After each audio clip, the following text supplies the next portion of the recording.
स्वागत है आप सभी का अल्फा इंस्टीट्यूट के ऑफिशियल यूट्यूब चैनल में। गाइस, आज हम आपके लिए फिजिक्स की पहली क्लास लेकर आ चुके हैं जिसमें हम प्रकाशिकी शुरू किए हैं। प्रकाशिकी से आपके बोर्ड एग्जाम में इस साल 13 अंक के पूछे जाएंगे। तो हमारे डेली के स्टूडेंट जो डेली के डेली वीडियो देख रहे हैं वे सभी लोग कमेंट बॉक्स में प्रेजेंट सर लिखें। बाकी जो नए स्टूडेंट हैं न्यू स्टूडेंट प्रेजेंट सर लिखें। न्यू स्टूडेंट डेली आपकी क्लासेज होती हैं यहाँ पर 2 महीने नवंबर और दिसंबर में आपका पूरा का पूरा फिजिक्स का सिलेबस कंप्लीट कराने का हम लोग लक्ष्य रखे हैं और बहुत तेज़ी से क्लासेज हो रही हैं। 2 क्लासेज होती हैं आपकी फिजिक्स की। क्लासेज का टाइम टेबल आपको डिस्क्रिप्शन बॉक्स में मिल जाएगा। चलिए शुरू करते हैं आज का क्लास। तो आज की क्लास में हम सबसे पहले पढ़ेंगे प्रकाश के बारे में। और इससे पहले प्रकाश के चैप्टर से काफ़ी चीज़ें निकाल दी गई, जैसे प्रकाश का परावर्तन वगैरह सब निकाल दिया गया है, गोली दर्पण निकाल दिया गया है। तो उन सभी चीज़ों को नहीं पढ़ेंगे, जो आपके सिलेबस में है 2021 के उन्हीं को पढ़ेंगे। ठीक है, तो चलिए ठीक है, आज का लेक्चर शुरू करते हैं। सबसे पहले चीज़ हम लोग जानते हैं कि प्रकाश होता क्या है। देखिए, प्रकाश एक प्रकार की ऊर्जा होती है जो हमारे आँखों को संवेदना प्रदान करती है, किसी दूसरे वस्तु को देखने में सहायक होती है। कैसे समझिएगा आप लोग जरा। यहाँ पे आप लोग जब घर में जाते हैं तो आप अपना लाइट ऑन करते हैं। तो लाइट ऑन करते हैं तो घर में जो भी रूम में जितना भी चीज़ें रखी होती हैं वो आपको दिखाई देने लगती हैं। क्यों दिखाई देती हैं? क्योंकि जो लाइट ऑन करते हैं तो लाइट की जो प्रकाश होता है वह पहले तो उन वस्तु पे जाता है जिसको देखते हैं आप लोग, उससे टकराकर आपकी आंखों तक पहुंचता है, यानी आपके आंखों में संवेदना देता है और वह वस्तु आपको दिखाई देने लगती है। वैसे तो एग्जाम में प्रकाश का परिभाषा कभी पूछा नहीं गया है, लेकिन यहाँ पर समझने के लिए, बेस बनाने के लिए मैं आपको बता दिया हूँ प्रकाश की डिफिनीशन। देखिए, प्रकाश की डिफिनीशन क्या है। प्रकाश एक प्रकार की ऊर्जा है। क्या है? ऊर्जा है जो हमारी आंखों को संवेदना उत्पन्न करती है, जिससे हम किसी वस्तु को देख सकते हैं। इसकी डिफिनीशन इतना ही कर सकते हैं। प्रकाश एक प्रकार क्या है? ऊर्जा है जो हमारे आंखों को क्या देती है? संवेदना, जिसकी सहायता से हम किसी वस्तु को देख सकते हैं। ठीक है, यहां पर डिफिनीशन लिखा हुआ है। प्रकाश एक प्रकार की ऊर्जा है जो हमारे आंखों को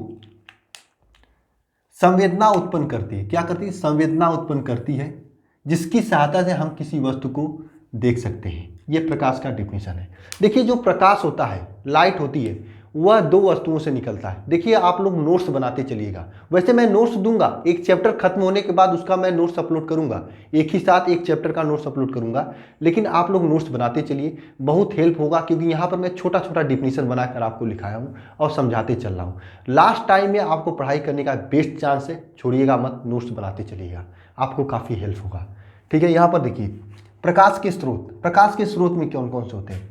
देखिए, प्रकाश के स्रोत में 2 प्रकार का स्रोत होता है। एक तो प्राकृतिक स्रोत होता है, एक कृत्रिम स्रोत। मतलब एक प्रकृति जो हमें प्रकाश देती है वह होता है एक कृत्रिम स्रोत। प्राकृतिक स्रोत में क्या है? सूर्य है। सूर्य भी तो आपका प्राकृतिक है।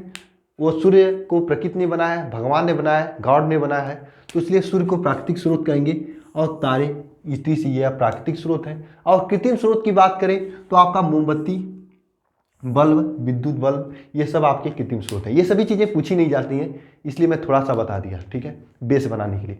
प्रकाश के बारे में जान लिए। इससे पहले आप लोग कक्षा 10 में पढ़े होंगे प्रकाश के परावर्तन के बारे में, लेकिन कक्षा 12 के सिलेबस से प्रकाश के परावर्तन निकाल दिया गया है 2021 के लिए, कोविड-19 के लिए। तो प्रकाश के परावर्तन को हम भी नहीं पढ़ा रहे हैं, डायरेक्ट अपवर्तन पे आ रहे हैं। ठीक है, अपवर्तन जानने से पहले एक चीज़ जानिएगा आप लोग कि क्वेश्चन कैसे पूछता है आपका बोर्ड। पूछता है आपका बोर्ड कि प्रकाश के अपवर्तन तथा उसका नियम लिखिए। ये क्वेश्चन 3 अंक में पूछा जाता है और काफ़ी बार पूछा गया है। प्रकाश का अपवर्तन तथा अपवर्तन के नियम लिखिए या सचित्र वर्णन कीजिए। अगर ऐसा कुछ आपका बोर्ड पूछ लिया तो ये आप लिख डालिएगा। मतलब आज के लेक्चर से आपका 3 अंक का तैयार हो जाने वाला है। तो सबसे पहले हम लोग प्रकाश के अपवर्तन को जानते हैं। देखिए सॉरी, थोड़ा गला में खराश है, कोई दिक्कत नहीं है, आप लोग क्लासेज हो रही है, देखते रहिएगा। ठीक है, देखिए प्रकाश के अपवर्तन क्या होता है। जब कोई प्रकाश एक माध्यम से दूसरे माध्यम में जाती है, जब कोई प्रकाश एक पारदर्शी माध्यम से दूसरे पारदर्शी माध्यम में जाता है तो प्रकाश के वेग और दिशा में परिवर्तन हो जाता है। जब कोई प्रकाश एक पारदर्शी माध्यम से दूसरे पारदर्शी माध्यम में जाता है तो प्रकाश के वेग और दिशा में परिवर्तन हो जाता है। यह घटना प्रकाश का अपवर्तन कहलाता है। फिर से समझना, जब कोई प्रकाश एक माध्यम से दूसरे माध्यम में जाता है तो प्रकाश के वेग और दिशा में क्या हो जाता है? परिवर्तन हो जाता है, चेंज हो जाता है। तो इस घटना को प्रकाश का अपवर्तन कहते हैं। डिफिनीशन याद हो रहा है कि नहीं? एक बार मेरे साथ देखना। यहाँ पे जब कोई प्रकाश एक पारदर्शी माध्यम से दूसरे पारदर्शी माध्यम में जाता है तो प्रकाश का वेग और दिशा में परिवर्तन हो जाता है। इस घटना को प्रकाश का अपवर्तन कहते हैं। गाइस एक बात याद रखना, प्रकाश के अपवर्तन में आपको बहुत कुछ चीज़ें हैं पढ़ने के लिए, लेकिन मैं उन्हीं चीज़ों को पढ़ा रहा हूँ जो चीज़ें आपके एग्जाम में पूछी जाती है। अभी आपको कॉम्पिटिटिव लेवल नहीं लेकर चल रहे, केवल बोर्ड एग्जाम का लेवल लेकर चल रहे हैं, इसलिए आपको परेशान नहीं होना है। जो चीज़ें आपको यहाँ पर बताई जा रही हैं उसको बस लिखना है, याद करना है, ठीक है। छोटी छोटी चीज़ें हैं। अगर एग्जाम में पूछेगा प्रकाश का अपवर्तन क्या, इसका नियम लिखिए, तो आप ये डिफिनेशन लिखेंगे, नियम आपको बताएंगे, अभी वो सब चीज़ें लिख कर आएंगी। लास्ट में आपको एक देखिए यहाँ पर क्वेश्चन भी कराएंगे जो आपके प्रीवियस ईयर में पूछा गया है, उसको भी कर लेंगे। तो आइए देखते हैं प्रकाश के अपवर्तन को अच्छे से समझते हैं। क्या है, जब कोई प्रकाश, मान लीजिए ये कोई प्रकाश है, एक माध्यम एक है, इस माध्यम से दूसरे माध्यम में जा रहा है, तो इसका प्रकाश का वेग और दिशा दोनों चेंज हो जाता है। इस घटना को प्रकाश का अपवर्तन कहते हैं। यहाँ पर फिगर बना हुआ है, समझिएगा। देखिए एक माध्यम यह है, ठीक है, मान लीजिए यह वायु है, क्या है वायु, और एक दूसरा माध्यम यह है, इसे मान लीजिए आप जल है, ठीक है। ये एक प्रकाश है जो कि वायु से जल में जा रहा है। वायु का मतलब ये होता है यहाँ पर जो अणु होते हैं वह दूर दूर होते हैं, गैस के अणु दूर दूर होते हैं, इसलिए हम इसे कहते हैं विरल माध्यम, और इसे जल को सघन माध्यम, क्योंकि इसमें अणु पास पास होते हैं। यह प्रकाश जो है वायु से दूसरे माध्यम जल में जा रहा है। देखिए अगर आपको समझ में नहीं आ रहा है तो कमेंट बॉक्स में करिएगा, हम दोबारा लेक्चर ले लेंगे, ठीक है। लेकिन पूरा वीडियो देखने के बाद, पूरा वीडियो देखोगे तब तक भी नहीं समझ में आएगा तो कमेंट बॉक्स में करिएगा, मैं दोबारा लेक्चर ले लेंगे, ठीक है। यहाँ पर देखिए एक आपतित किरण है, ये कि प्रकाश है जो कि इस माध्यम में आपतित हुई, ठीक है। इस माध्यम में आने के बाद माध्यम 2 में जा रहा है, ये पारदर्शी माध्यम है, इस माध्यम से मतलब वायु से आपका जल में जा रहा है, तो जल में जा रहा है तो पहले इसकी दिशा ये थी, देखना यहाँ पे जरा, पहले दिशा ये रेड वाला आ रहा है प्रकाश ना, ये प्रकाश आ रही, पहले इसकी दिशा ये थी, इसको जाना ऐसे चाहिए था, लेकिन ये दिशा परिवर्तित होकर ऐसे जा रही है, यानी थोड़ा सा झुक जा रही है, तो इसकी दिशा भी परिवर्तन हो गया है और इसके वेग में भी परिवर्तन हो जाता है। तो इस घटना को क्या कहते हैं, प्रकाश में अपवर्तन, ठीक है, प्रकाश के अपवर्तन। अब देखना यहाँ पर कुछ टर्म है, देखिए जो प्रकाश ऊपर से आ रही है इस प्रकाश को कहते हैं आपतित प्रकाश। क्या कहते हैं, आपतित प्रकाश कहते हैं, ठीक है, ध्यान से समझना। जो प्रकाश इस माध्यम में आ रही इस प्रकाश को कहते हैं आपतित प्रकाश। यह आपतित प्रकाश देखिए यहाँ पर ये एक लंबवत खींचा गया है, मतलब अभिलंब खींचा गया है, ये क्या आपका अभिलंब है, ये आपका अभिलंब है, ठीक है। यह आपतित प्रकाश अभिलंब के साथ एक कोण बनाता है जिसे आई से निरूपित किया जाता है। इस कोण को कहते हैं आपतन कोण। क्या कहते हैं, आपतन कोण, आपतन कोण, जिसे हम क्या कहते हैं आई से निरूपित करते हैं, ठीक है। नीचे देखना यहाँ पर यह एक बिंदु है जहां पर इस बिंदु पर यह आपतित किरण है और यह अभिलंब है और यह अपवर्तित किरण, तीनों एक बिंदु पर मिले हुए हैं। इस बिंदु को कहते हैं आपतन बिंदु। क्या कहते हैं, आपतन बिंदु। ध्यान से समझना, इसे कहते हैं आपतन बिंदु। जो प्रकाश आ रही है उसे आपतित प्रकाश कहेंगे, और आपतन बिंदु और ये जो सीधे अभिलंबवत खींचा है यह अभिलंब जिस बिंदु पर मिले हैं उसे आपतन बिंदु कहेंगे। यह मिलने के बाद ये जो प्रकाश अपवर्तित हो जा रही है जिसकी दिशा और वेग परिवर्तन हो जा रहा है उसे कहते हैं अपवर्तित किरण। क्या कहते हैं, अपवर्तित किरण। यह अपवर्तित किरण इस अभिलंब के साथ जो कोण बनाता है उसे कहते हैं अपवर्तन कोण।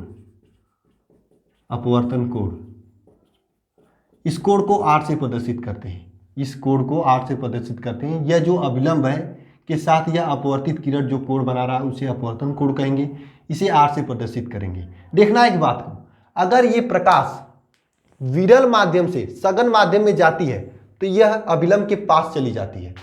एक बात ध्यान देना, ये प्रकाश अगर विरल माध्यम से सघन माध्यम में जाती है तो यह अभिलंब के पास चली जाती है। यहीं पे अगर कोई यही प्रकाश मान लीजिए आपका, यहाँ पे समझना, यही प्रकाश अगर इसका उल्टा हो, इसे हम रिवाइज कर देते हैं प्रकाश के डिफिनीशन को, ठीक है, समझने के लिए। आप लोग डिफिनीशन लिख ही लिए होंगे। यही प्रकाश यहाँ पर उल्टा हो जाए आपके सामने, यह आपका एक माध्यम, मान लीजिए ऊपर जल है नीचे वायु है, मतलब जल आपका एक सघन माध्यम है, वायु एक विरल माध्यम है। ये प्रकाश ये मान लीजिए आपका अभिलंब है, ठीक है। ये प्रकाश जल से वायु में जाए, ये आपका प्रकाश है, आपतित किरण है, ये आपतित किरण। ये जल से वायु में जा रहा है तो ये दूर जाता है अभिलंब से। ये आपका आई आपतन कोण हो गया, आर अपवर्तन कोण। अब यहाँ समझ रहे हैं क्यों ऐसा होता है। जब प्रकाश सघन माध्यम से विरल माध्यम में जाता है तो अभिलंब से दूर जाता है, जब प्रकाश विरल माध्यम से सघन माध्यम में जाता है तो अभिलंब की ओर जाता है। ये पॉइंट बनाकर आप लोग को अपनी कॉपी पे लिखना अगर नोट्स बना रहे हो। नोट में पॉइंट नंबर 1, अगर प्रकाश लिखना आप लोग, मैं बोल रहा हूं, अगर प्रकाश विरल माध्यम से सघन माध्यम में जाता है तो अपवर्तन के पश्चात वह अभिलंब के पास जाता है। वहीं अगर प्रकाश सघन माध्यम से विरल माध्यम में जाता है तो अपवर्तन के पश्चात वह अभिलंब से दूर हट जाता है। इस पॉइंट को अपने नोट्स लिखना और ये दोनों फिगर बना लेना, आपके लिए हेल्प करेगा। मैं हट जा रहा हूं, स्क्रीनशॉट लेना तो ले लीजिए, ठीक है। अब हम चलते हैं अपवर्तन के नियम की तरफ। आप समझ चुके हैं अगर प्रकाश अभिलंब के दूर कब जाती है, कब पास जाती है। क्वेश्चन बहुविकल्पी में पूछा जाता है, इसलिए मैं बता दिया, ठीक है। अब चलते हैं अपवर्तन के नियम की तरफ, ठीक है। इसको हम इराइज करते हैं, वो फिगर रहने देते हैं, ठीक है। अपवर्तन का पहला नियम है, क्या अपवर्तन का पहला नियम देखना यहाँ पे, आपतन बिंदु आपतित किरण, ये जो आपतित किरण है, ठीक है, इसकी बात कर रहे हैं, और आपतन बिंदु पर अभिलंब, ये आपतन बिंदु है, इस पे जो अभिलंब है, साथ में अपवर्तित किरण, तीनों एक ही तल में होते हैं। पहला नियम क्या है, आपतित किरण, ये जो किरण आपतित हो रही है, यह आपतन बिंदु यह है, इस पे अभिलंब, और यह अपवर्तित किरण, तीनों के तीनों एक ही तल में होते हैं। तल का मतलब समझ रहे हैं, एक ही प्लेन में होते हैं, एक ही पेपर पर होते हैं, अलग अलग तल में नहीं होते हैं, ठीक है।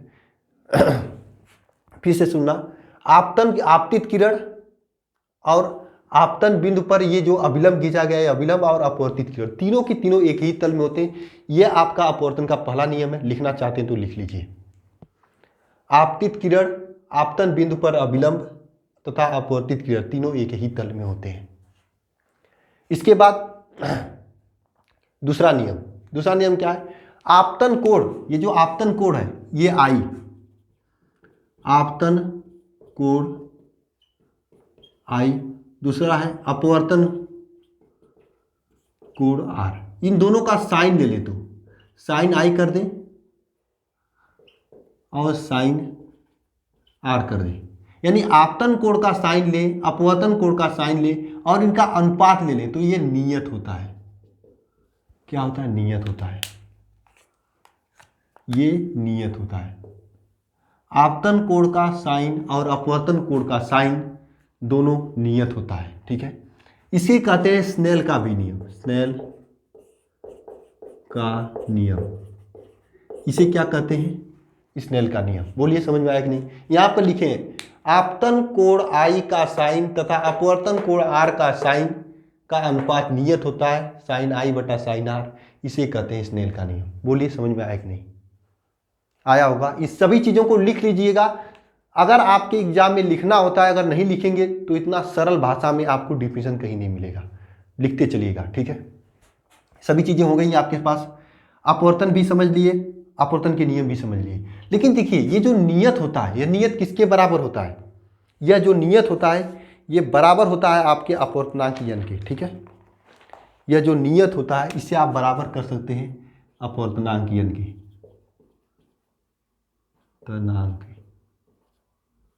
ठीक है। मतलब साइन आई बटे sine R is equal to N, ठीक है, साइन आई बटे sine R is equal to N, ठीक है। इसे आप इस तरह से भी लिख सकते हैं, साइन आई बटे sine R is equal to N अपवर्तनांक। इस तरह से भी आप शानदार तरीके से लिख सकते हैं, और इससे आपके एग्जाम में क्वेश्चन भी पूछा जाता है। यहाँ पर क्वेश्चन पूछा भी गया था, मैं अभी इसे सॉल्व करके बताऊंगा, लेकिन उससे पहले अपवर्तनांक के विषय में जान लीजिए, क्योंकि अपवर्तनांक के बारे में आप दोबारा नहीं पढ़े होंगे। हेडिंग कर लीजिएगा अपवर्तनांक और लिखिएगा। इसे हम रफ कर देते हैं, आप लोग लिख लिए होंगे ना।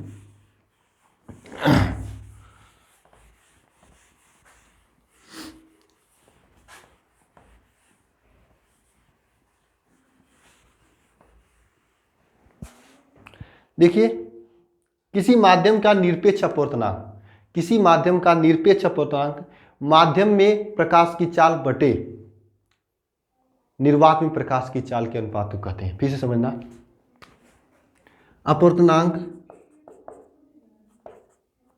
अपवर्तनांक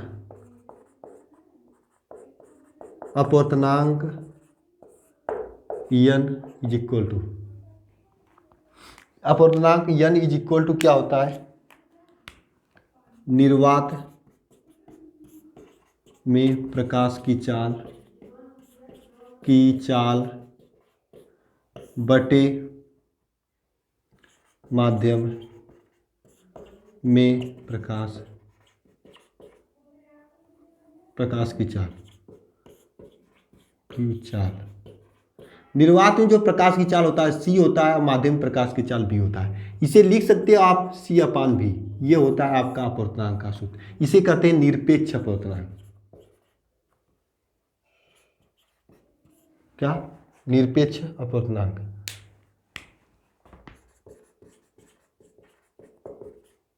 यानी किसी वस्तु का निर्वात में प्रकाश की चाल और उस माध्यम में प्रकाश की चाल के अनुपात को कहते हैं निरपेक्ष अपवर्तनांक, n is equal to c/v। यानी अपवर्तनांक हमेशा एक से अधिक होता है, क्योंकि माध्यम में, किसी भी माध्यम में अगर प्रकाश की चाल ले लें तो निर्वात से कम ही होगा। जब अधिक ऊपर होगा कम नीचे होगा तो एक से अधिक होता है। ठीक है, एक बात आपकी क्लियर है। तो ठीक है, ये अपवर्तनांक यहाँ पर होता है। अगर कोई प्रकाश माध्यम 1 से माध्यम 2 में जाए तो इसे इस प्रकार से लिखते हैं,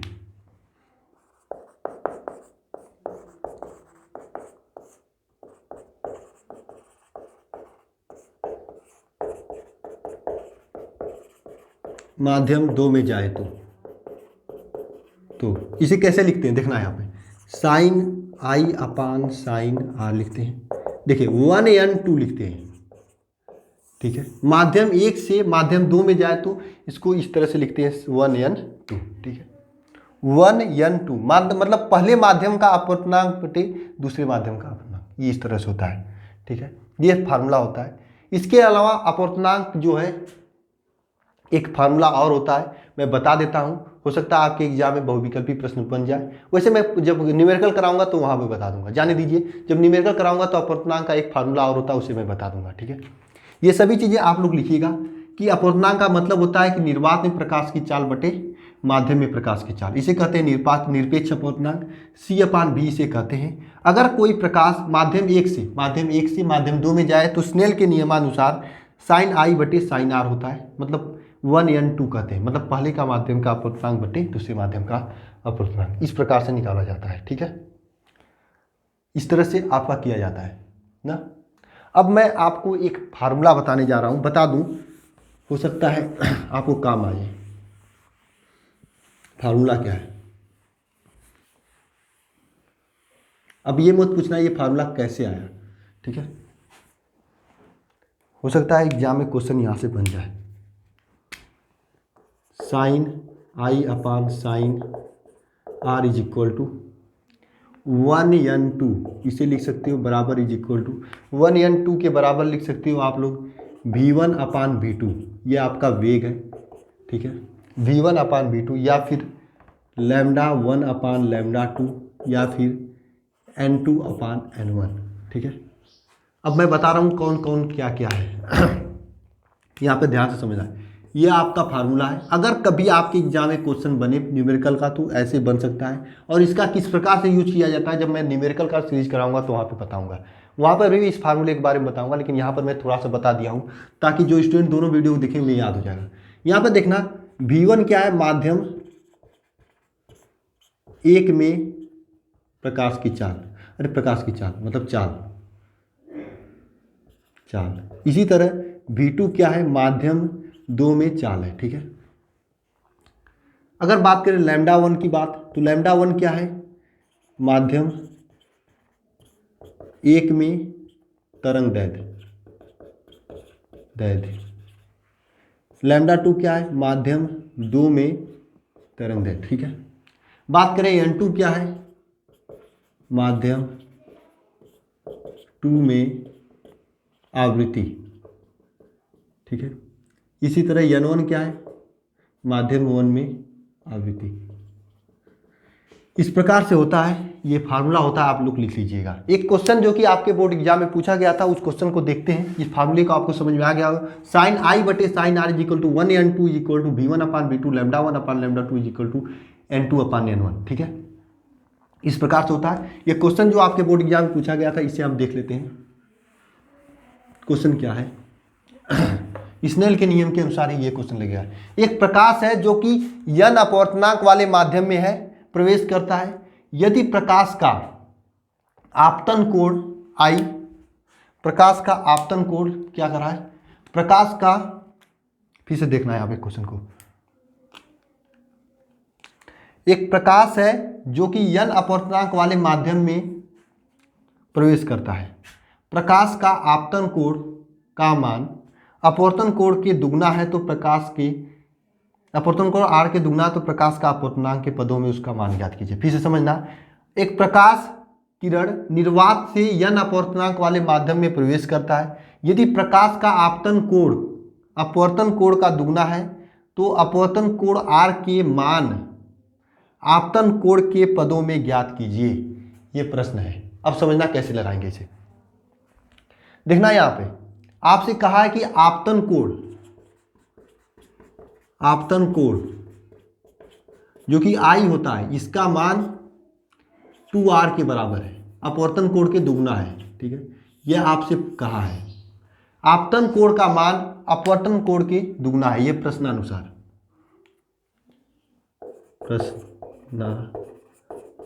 प्रश्न के अनुसार। ठीक है, अब स्नेल के नियम से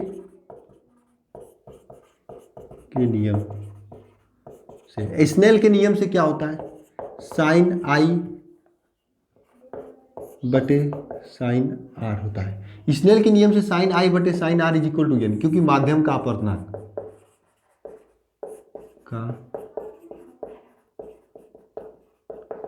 यह आपका माध्यम का अपवर्तनांक है। अब साइन I बटे साइन R, अब I के यहाँ पे 2r लग दीजिए, sine 2r is equal to sine R n, इस तरह से लिखोगे। साइन 2r को लिख सकते हैं 2 sine R into cos R, ये आप फार्मूला जानते होंगे। नीचे sine R is equal to n, ये साइन R से साइन R कट गया, 2 cos R is equal to n। लेकिन आपको n के पदों में ज्ञात करना है, इसलिए क्या करोगे यहाँ पर 2 cos R is equal to n है तो cos R is equal to n by 2 होगा, तो R इज इक्वल टू क्या हो जाएगा? कास इनवर्स n बाई 2। ये प्रश्न है, ये शायद 2019 के किसी के बोर्ड एग्जाम में पूछा गया था, इंपॉर्टेंट क्वेश्चन था, मैं करा दिया। स्नेल के नियम पे करा था। बोलिए आज के लेक्चर में आपको स्नेल का नियम, अपवर्तनांक, ये सभी चीज़ें आपको समझ में आया कि नहीं आया? अपवर्तन के नियम अगर समझ में आया हो तो वीडियो को लाइक करिएगा, अपने दोस्तों के बीच में शेयर करिएगा। साथ में नेक्स्ट वीडियो कल इसी टाइम पे आएगा, उसे भी देखिएगा। डेली के डेली कीजिए। नवंबर, दिसंबर, जनवरी, अधिकतम 15 जनवरी तक आपका पूरा सिलेबस कंप्लीट करा देंगे। एक दिन में एक टॉपिक या 2 टॉपिक का वीडियो आपको मिलेगा। तो चलते हैं, मिलते हैं नेक्स्ट वीडियो में। वीडियो देखने के लिए धन्यवाद।